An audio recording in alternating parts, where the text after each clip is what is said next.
વિસ્તારમાં કરનાર ભક્ત સંપ્રદાય સાથે હું ઘણા વખતથી પરિચિત છું.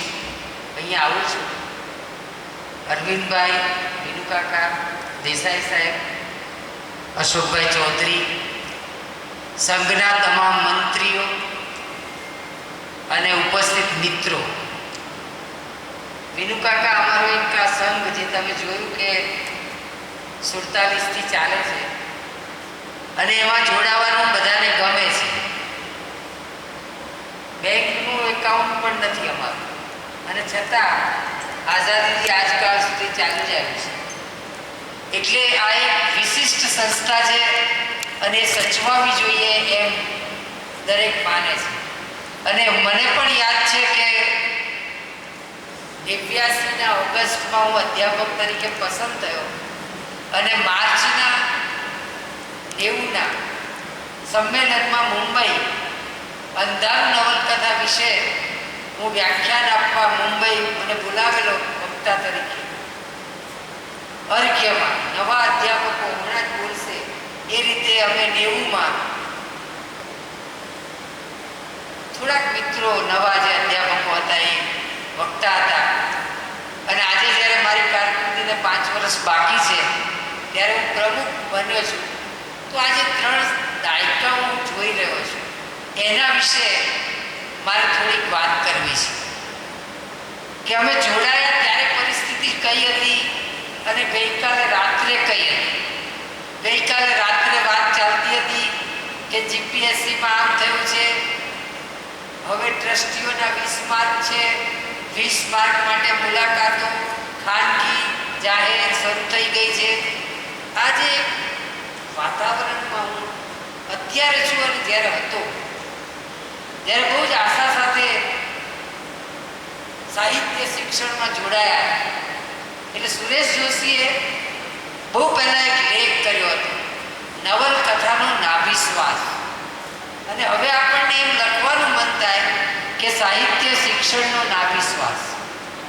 જાણે કે પેડાગોગી ખતમ થઈ રહી છે અને છતાં પણ એક થર્ડ વર્ડ તરીકે, એક શ્રદ્ધાવાન વ્યક્તિ તરીકે એ નૈરાશ્યને હડસેલું તો ગમે છે, પણ હકીકત એ છે કે નાભિશ્વાસ ચાલે છે અને એનું વેક્સિનેશન જરૂરી છે. જો કોરોનાની ભાષામાં વાત કરીએ તો એના શ્વાસોશ્વાસના પ્રોબ્લેમ શરૂ થયા છે અને તમે જો એને એન્ટીબોડી નહીં આપો તો સાહિત્ય શિક્ષણની ના ભાવિ વિશે બહુ જ મોટો પ્રશ્નાર્થ ઊભો થયો છે. એટલે જ્યારે હું અધ્યાપક સંઘમાં પહેલી વાર આવેલો મુંબઈ અને અત્યારે જ્યારે હું પ્રમુખ તરીકે છું એના 3 દાયકામાં થોડો જ વખત પહેલાં સુરેશભાઈની વિદાય થયેલી એટલે એમણે એક બીજું પુસ્તક લખેલું, એ પણ અત્યારે એમની જન્મ શતાબ્દી છે એટલે મને યાદ આવે. અને એ પુસ્તકનું નામ હતું વિદ્યા વિનાશના માર્ગે. અદ્ભુત નાનકડી પુસ્તિકા છે. એક MS યુનિવર્સિટીની બારીમાંથી ભારતના એક પ્રકાંડ વિદ્વાન વિદ્યા વિનાશના માર્ગે પુસ્તક લખે છે. અત્યારે આપણે માત્ર એમાં હાઇફન કરીને એટલું જ ઉમેરવાનું મન થાય કે વિદ્યા વિનાશના માર્ગે સડસડાટ. સ્પીડ વધી છે. એટલે મને એક અધ્યાપક તરીકે હું આ જોડાયો અને અંધારું ઉપર બોલ્યો અને મારો પહેલો લેખ. અને આજે મારા વિવેચનના 17 પુસ્તકો, સંપાદનો પણ એટલા જ. એટલે મને એક સંતોષ થાય છે શિક્ષક તરીકે કે હું કશું કામ કરી શકું છું. એક શિક્ષક તરીકે સંતોષ ચોક્કસ છે કે મેં અવિરત કામ કર્યું અને હું સંઘને મારો હિસાબ આપી શકું એમ છું. મારું સર્વૈયું, સંઘ આપણા સૌનું સર્વૈયું માગે છે કે તમે શું કર્યું આ દિવસો, તો એ તો હિસાબ હું અંગત ધોરણે આપી શકું એમ છું. અને આ દરમિયાન મેં જે મારો વિષય રસપૂર્વક ક્ષેત્રો ઘડ્યા એમાં શિક્ષણ, સાહિત્ય, ફિલ્મ અને રાજનીતિ અને એના કારણે વ્યાપક રસ રુચિનું મારું એક માનસ બંધારણ ઘડાયું. પણ ક્યારેય એક પ્રકારની ટેવ નહોતી કે ભાઈ વિચારનો અને આપણી એક સ્વતંત્રતા. આજે નર્મદા ગામમાં છીએ તો એક એવી જે ઈચ્છાઓ હતી એના કારણે ક્યારેય ખોટી વાત વિશે સહન ના. પરિણામે એવું બને કે આટલું આપણે કામ કરતા હોઈએ અને ક્યારેક પુરસ્કાર મળી ગયો એમ કરતા કરતા થોડાક 4 પુરસ્કાર જ થઈ ગયા અકાદમીના.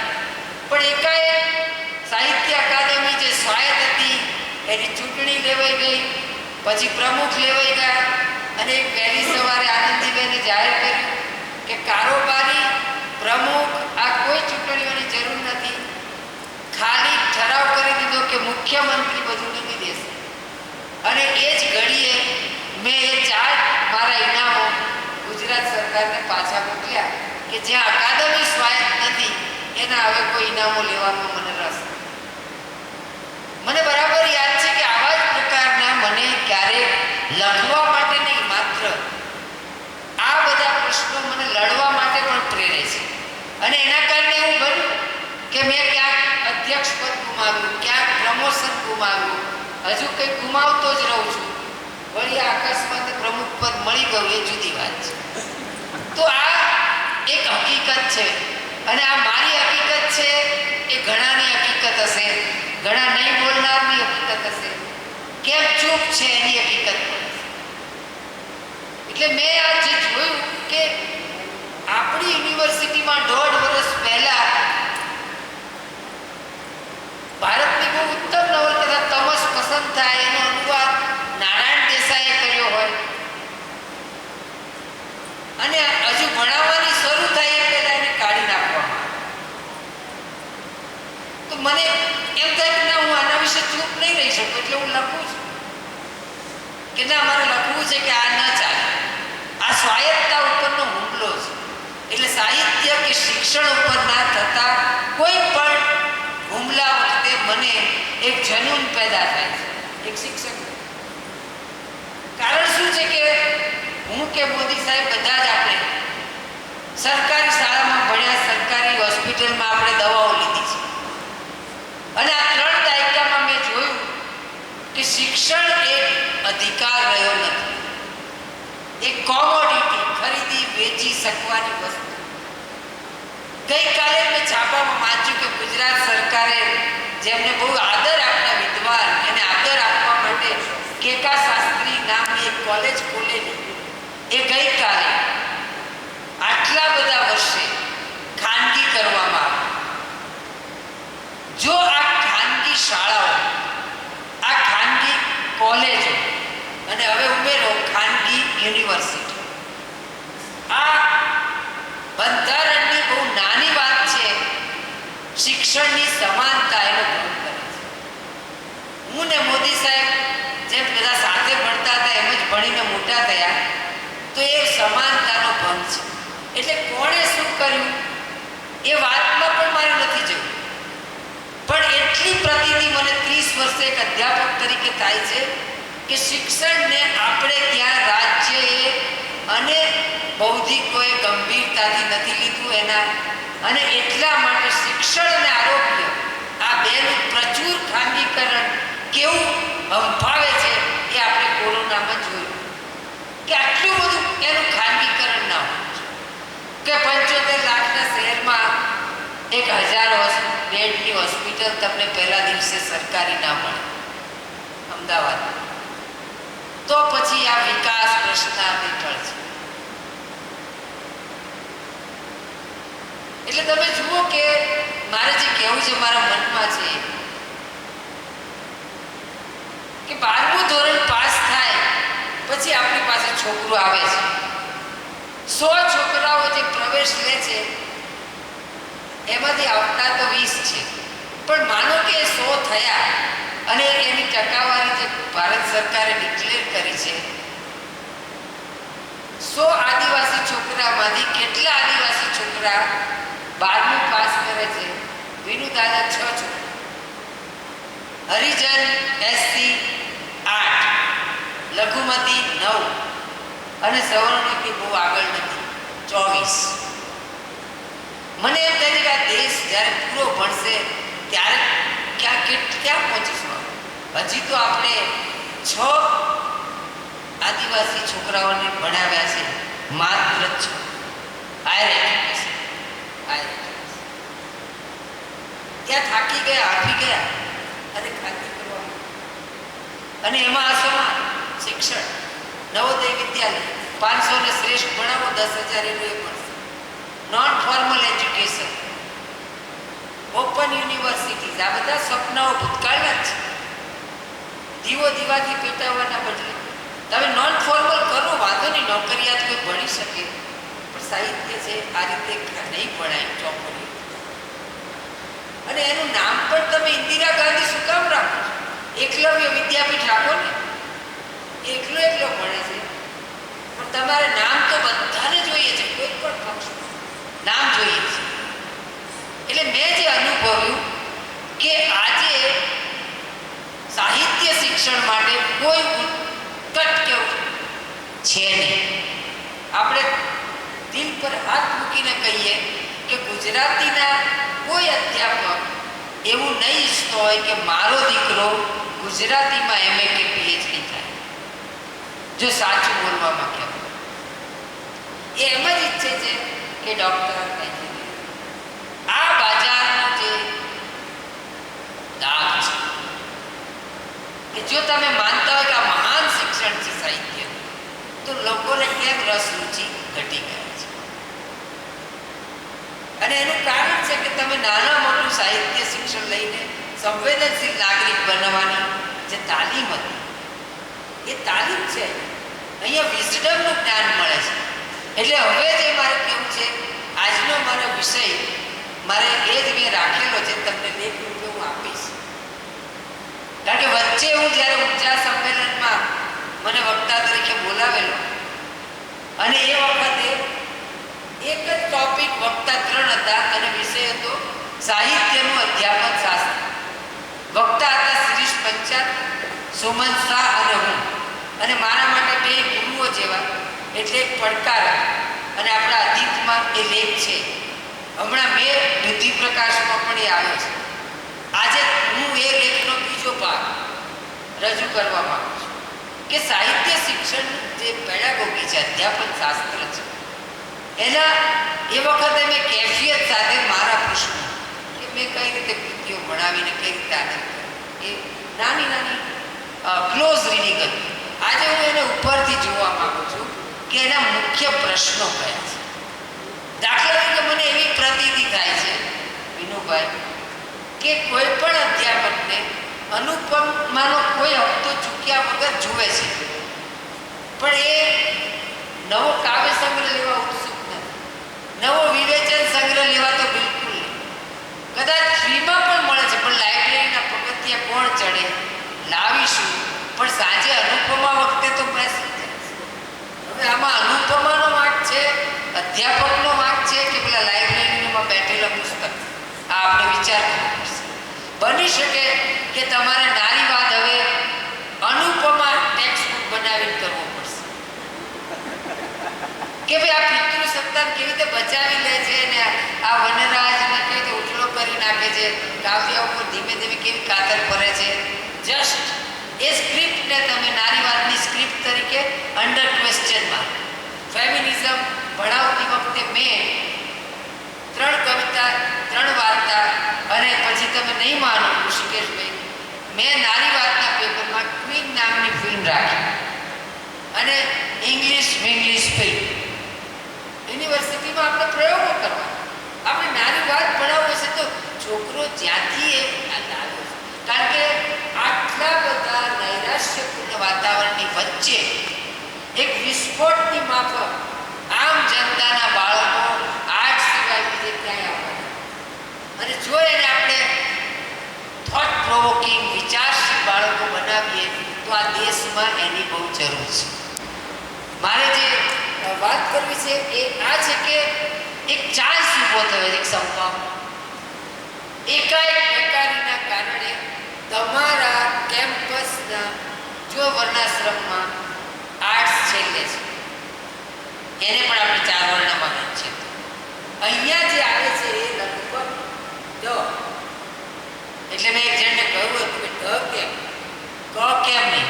ઠોઠ વિદ્યાર્થીને આપણે ત્યાં ક ખ ગ નથી કહેતા, ડ કહીએ છીએ. ડ કેમ કોઈને ખબર છે? ડ કેમ?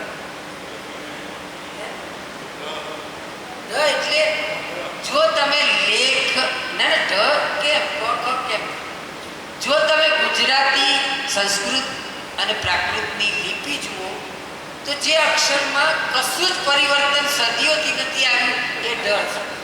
એટલે જેના ઉપર સદીઓથી કંઈક આપણને કંઈ બહુ ફેરફાર ના આવે ઢ, તો અહીંયા છે ને ઢ આવવા પહેલી નજરે માર્કશીટના આધારે પેલું 12માનું હવે રિઝલ્ટ આવશે અને હવે જે એક બૂમ થશે વિસ્ફોટ, ત્યારે આપણી પાસે જે લોટ આવવાનું છે એ લોટ ખરેખર ચંચળ વિશિષ્ટ. કારણ શું છે નરેશભાઈ? કે દરેકનું એક સ્વપ્ન હોય છે કે મારે ગ્રેજ્યુએટ થવું છે. એટલે મા બાપ, ઝૂંપડપટ્ટીનો મા બાપ પણ કે ભાઈ જા તું કોલવડ કોલેજનું જે ફોર્મ ભરે મોકલવાનું છે, એ ભલે એને એન્જિનિયરિંગમાં નહીં મોકલી શકે, એને ડૉક્ટરીમાં નહીં મોકલી શકે, પણ કોઈ ઝૂંપડાવાળાને પણ, કોઈ ચાલીવાળાને પણ, એક રૂમ રસોડામાં રહેવાવાળાને પણ પોતાનો દીકરો ગ્રેજ્યુએટ થાય એ સ્વપ્ન હોય છે. અને એટલા માટે આપણી પાસે કરવાની છે.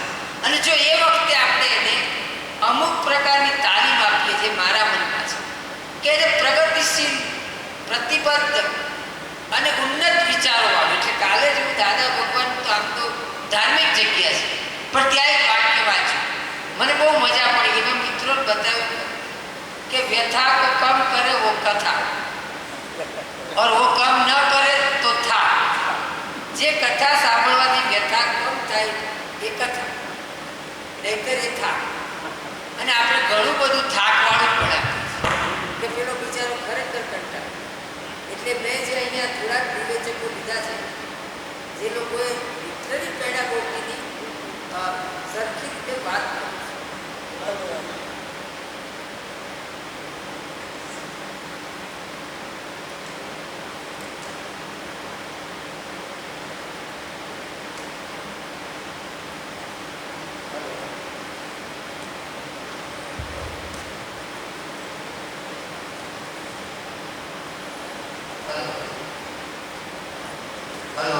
ઓકે.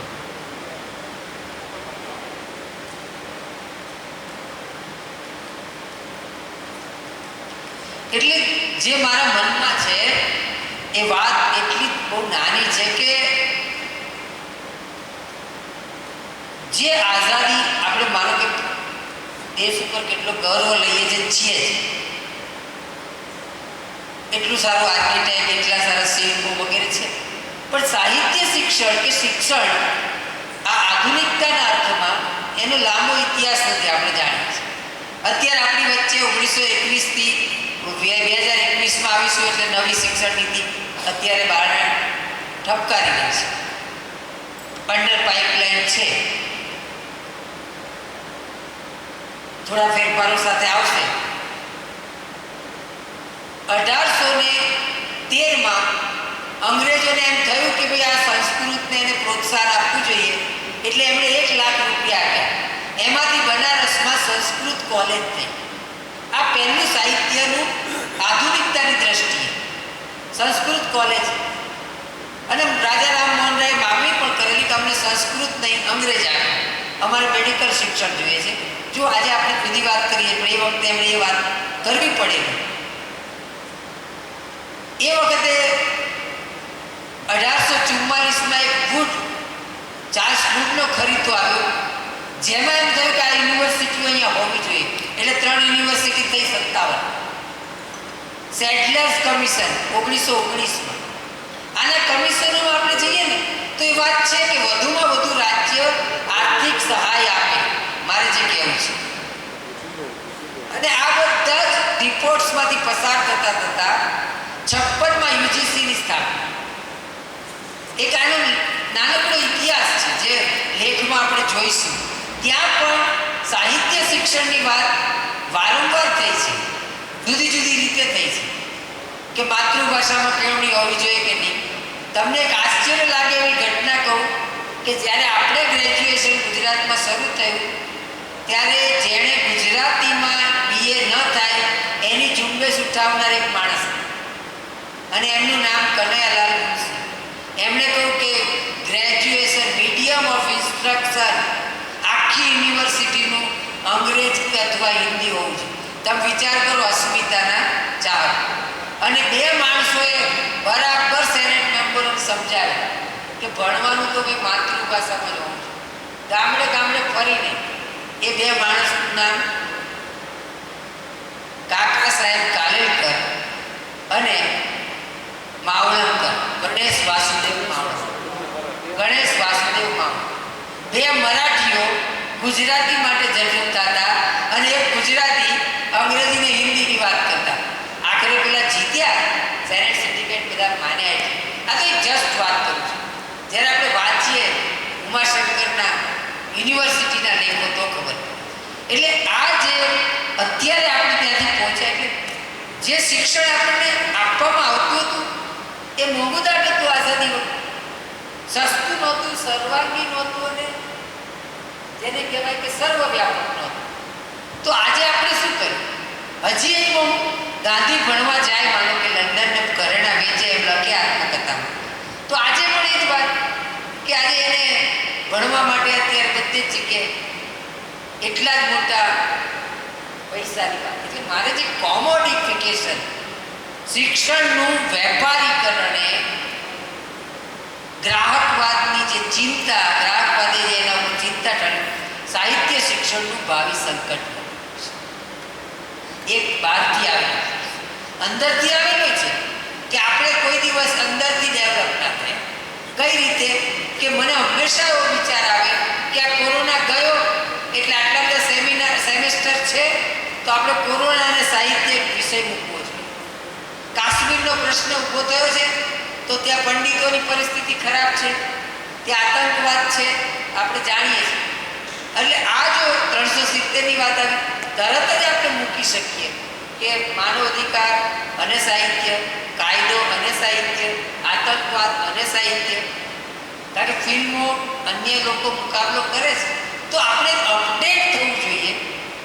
જે માણસનું નામ જીરાલ્ડ ગ્રાફ, એણે 1987માં એક ચોપડી લખી, પ્રોફેસિંગ લિટરેચર.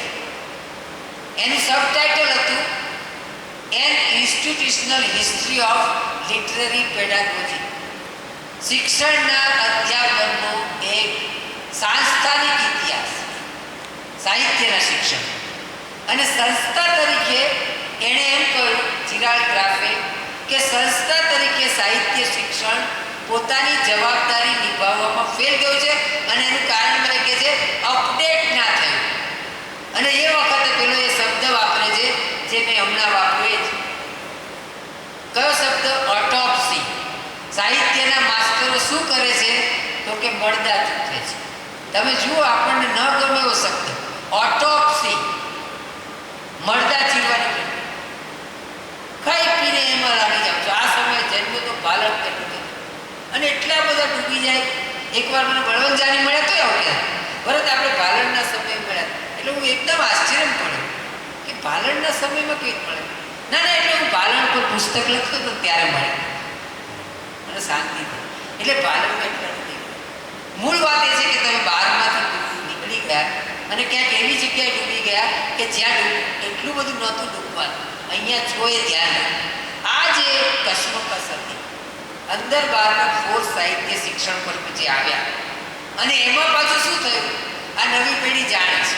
એટલે એક જીરાલ્ડ ગ્રાફ, પછી આ એલ્વિન કર્નારની મેં વાત કરી, ડેથ ઓફ લિટરેચર, અને એક ત્રીજો માણસ છે, એને તો અદ્ભુત પુસ્તક લખ્યું છે. એ પુસ્તકનું નામ છે લિટરેચર. આપણે વાતમાં કહીએ સાહિત્ય બાહિત્ય, એ પુસ્તકનું નામ જ છે 2013માં. વળી આ ત્રણેય પુસ્તકો સાહેબ, જીરાલ્ડ ગ્રાફનું પ્રોફેસિંગ લિટરેચર, એલ્વિન કર્નારનું ડેથ ઓફ લિટરેચર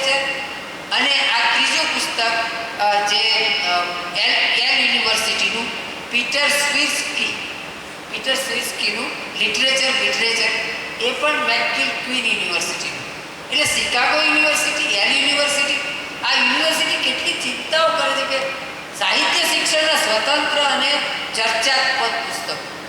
અને પુસ્તકમાં એ શું કહે છે? લિટરેચર જુઓ, એ કહે છે કે હવે તો તમારી પાસે કિન્ડલમાં 60 સેકન્ડમાં ઉત્તમ પુસ્તક ડાઉનલોડ થાય છે. હવે વેબિનાર, વોટ્સઅપ, ટ્વિટર, ફેસબુક, જે સાહિત્ય તમને વર્ચ્યુઅલ આનંદ આપ્યું હતું એ તમને આ બધા મીડિયા, નવ્ય સંચાર માધ્યમો આપી દેવા માંડ્યા છે. તમે એમને આપી દો પ્રોગ્રામિંગ, સુરેશ જોશીના નિબંધો બધા શીખવી દો. એક દિવસ એને તમે કમાન્ડ આપો કે સુરેશ જોશી જેવો નિબંધ લખી આપશે, આના જેવી કવિતા લખી આપશે. એટલે એણે કહ્યું કે હવે જે ફેસબુકનું મેઇન વસ્તુ છે એનું નામ છે બૂમર. એ કે જે બૂમર રાઇટર એસોસિએશન થશે, એટલે લેખકનું પદ પણ હવે જોખમમાં છે. એને તમે લેખો શીખવી દેશો, એનાલિસિસ કરે છે, કેટલું કરે છે, સ્વયં સંચાલિત છે જ. તમે ખાલી એક જ કોઈ પણ તમે યુટ્યુબ ઉપર જુઓ અને કેમ 25 આવી જાય છે. રેફરન્સ બુક જ થઈ ગઈ ને. રેફરન્સ બુક એટલી ત્વરિત આપણે ના આપીશું તરત જ. તો એ એમ કહે છે કે આ નવ્ય સંચાર માધ્યમો અને આ બૂમર રાઇટર એસોસિએશન એવો શબ્દ વાપરે છે. અને એ લોકોએ પ્રજાને જે આનંદ આપ્યો છે એટલો વિશિષ્ટ છે કે સાહિત્ય અને કળા જે આનંદ આપી હતી એનું સ્થાન એ લોકો, અને આપણા મોટાભાગનો સમય કઈ રહ્યો છે. જો આ ટીવી, આ ફેસબુક, આ ટ્વિટર એ સમય લેવાના હોય તો તમે એનાથી દૂર રહી શકશો નહીં. એટલે એ કહે છે કે આ જે આની અંદર ગળાટૂટ છે એ છોકરાઓ તમારી પાસે આવવાના છે, અને એને તમે કઈ રીતે ક્લિક કરશો. કારણ કે મધ્યકાળમાં તો આપણે સમજી ગયા કે એની ચોપડી સુધી લાવે પ્રિન્ટ મીડિયા સામંતીમાંથી. બાકી તો ચતુર પટેલની કવિતા મેં ટાંકી જ છે, મારા દાદા દરજી, મારા બાપાએ દરજી, મુઈ દરજી, જેવી પ્રભુની મરજી. પછી એને તક મળી, એને ભણ્યા બધા કોઈ પણ માણસ કંઈ પણ કરે. બાકી તો આપણી પાસે કૌશલો વંશ પરંપરાગત હતા અને હતા. પણ હવે જે નવી પરિસ્થિતિમાં આ ફેસબુક, ટ્વિટર, વોટ્સઅપ પર બેઠેલી પીપળી કરોડો, અત્યારે આપણી પાસે ગૌરવ લેવા જેવી ઘટના છે કે દુનિયાનો સૌથી યુવાન દેશ ભારત છે. 2021માં યુવાનોની સંખ્યા છે 47 કરોડ. પણ બીજી બાજુ ચિંતાની વાત છે, કારણ કે બેકારી ભયંકર છે. ભયંકર એટલે તમારે વર્ષે 82 લાખ નોકરી રાખો તો અત્યારે જે છે બેરોજગારીનો સ્તર 40. એટલે બરાબર વડાપ્રધાને જાહેરાત કરેલી કે વર્ષે 2 કરોડ આપે ને તો કંઈક અડધી મળી કહેવાય. આપણે તો 4 કરોડ જોઈએ હોય એટલી અત્યારે નોકરીઓની જરૂર છે. એટલે આ બધા છોકરાઓ આપણી પાસે આવવાના. એટલે સુંદરમનું પેલું કાવ્ય યાદ આવે, અહીંયા મેં લખ્યું છે ઈટાળા, કે બધા ઈટ ચારે બાજુ પડી હોય ને તમે ચાલવા નીકળો તો પગ ભાગી નાખશે. પણ જો એ ઈટાળાને તમે ઉપયોગ કરશો તો એ આ હોલ થઈ જશે, નહીંતર એ જ ઈટાળા તમને નડશે. તમે કઈ રીતે એનો ઉપયોગ કરશો. એટલે મેં કહ્યું કે આપણે જે બંધારણમાં શિક્ષણ વિશેની જે વાત થઈ છે એ મૂકી છે. એણે આપણને કેવું શિક્ષણ કહ્યું? સમાન શિક્ષણ, સાંપ્રદાયિકતાથી મુક્ત બનાવે, પિતૃસત્તાક ન બનાવે, તમને ઉચ્ચ નીચના ભેદભાવ. અહીંયા તો ત્યાં સુધી છે બંધારણમાં કે વિકલાંગ પણ સામાન્ય માણસથી દબાઈ ના જાય એવું શિક્ષણ આપે. એના બદલે તમે જુઓ, તમે કેટલા એવા છોકરાઓ પેદા કર્યા. પૂછો પોતાની કારકિર્દીના અંતે કે જે આ પ્રકારની સંકુચિતતામાં ન માનતા. એવું કેટલું સાહિત્ય આપણે ભણાવ્યું. મેં તો અહીં લખ્યું જ છે કે મને એ સંતોષ છે કે આ બંધારણે જે આપણી પાસે અપેક્ષા રાખી છે એ પ્રકારનું સાહિત્ય આપણે ભણાવવું જોઈએ અને પસંદ થઈ શકે એવું છે.